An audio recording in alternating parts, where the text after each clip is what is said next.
Okay, it's just me today. And here's what's going on. Okay, so I had to make room in my freezer. So I pulled out a ham and I took care of it. I was pulling out big stuff. And I pulled out a turkey and it has been defrosting now for several days. So I have to do it today. Now, my family's gone for the weekend because I chose to stay back and have a girlfriend weekend. And it turned into like a 6-hour lunch and giggling and, as girlfriends do. And in the course of the day, we told each other what our plans were for the weekend. So, I said that this is what I was going to do. And one of the ladies said, "Have you ever pressure cooked your turkey?" Well, no, I have always roasted my turkey. And she said that it makes the meat very tender. It doesn't display very well.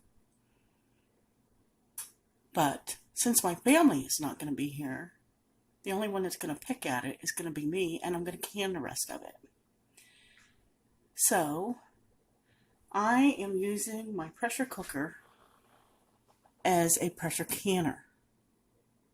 Okay, now, there's certain things that you have to take into consideration whenever you are using your pressure canner as a pressure cooker. Okay, and the first thing is how much liquid you're going to add. Okay, because this is a turkey and it is not going to expand, I can fill the water or whatever I'm using, broth or whatever, up to this line. Now, you don't want to go any higher than this. And once you put the turkey in, the water is going to displace. So you need to take that into consideration. If I would be adding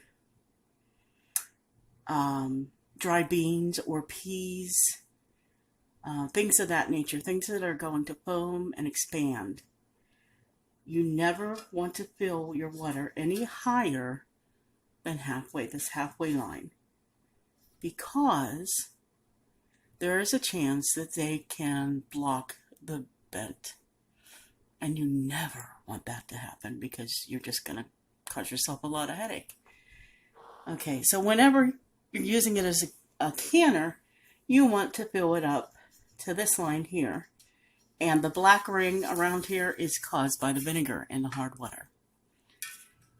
Okay, so right, that line is there is 3/4. This is halfway and this is 2/3. Okay, so let me get started and I will bring you all back.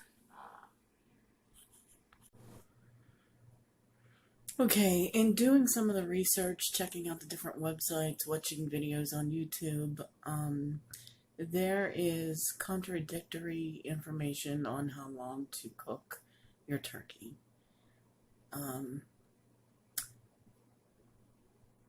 Some are saying 3 minutes per pound, others are saying 5 minutes per pound.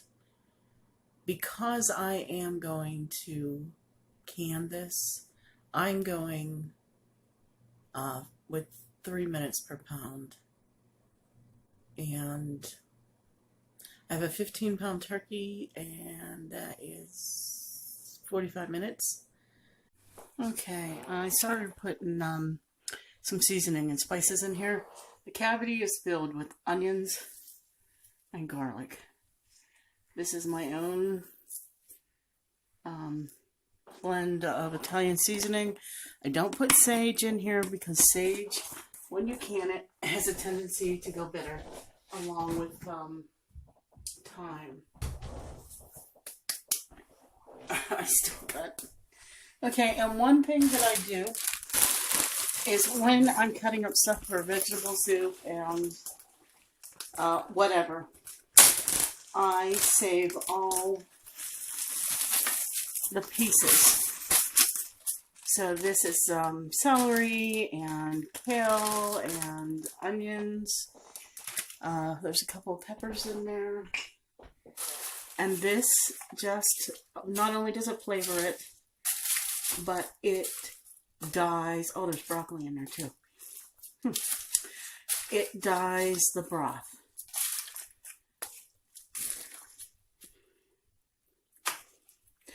Okay, so right here's my line, right up to the line.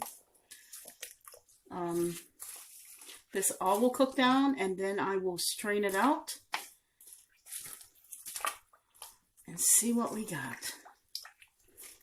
Right now, it just looks like a nasty mess. Oh, and in reading this and doing the research, your turkey does not have to be thawed. You don't have to worry about pulling your giblets out because they are in parchment paper. And apparently that is okay to put in your pressure cooker in this case. But mine is thawed, but the pieces are in there. The giblets and the neck are both at the bottom. Because I want this to be a rich broth. Flavorful, rich broth. Okay. One thing that I didn't consider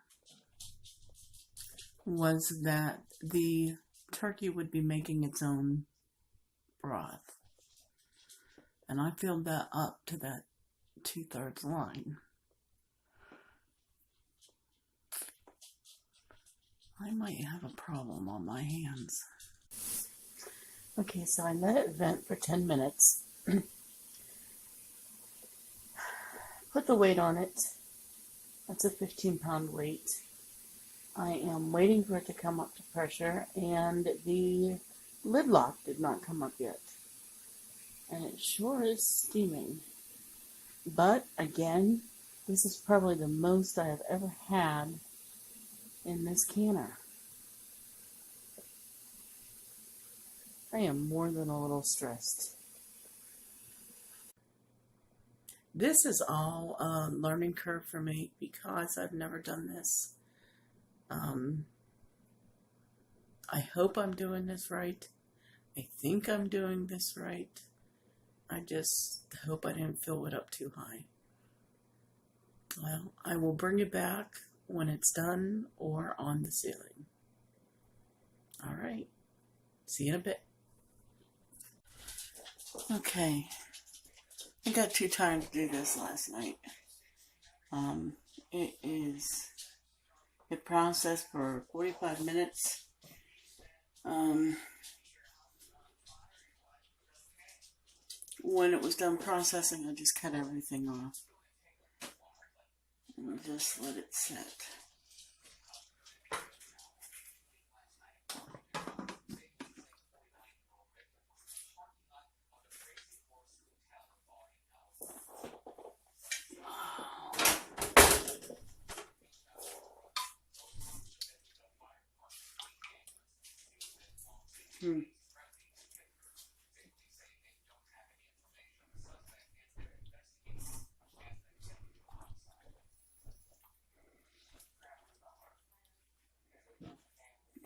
It is just falling off of there.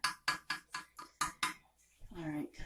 It is still way too hot to process. I mean, to debone and everything. So I'm going to let this cool down a little bit before I play with it.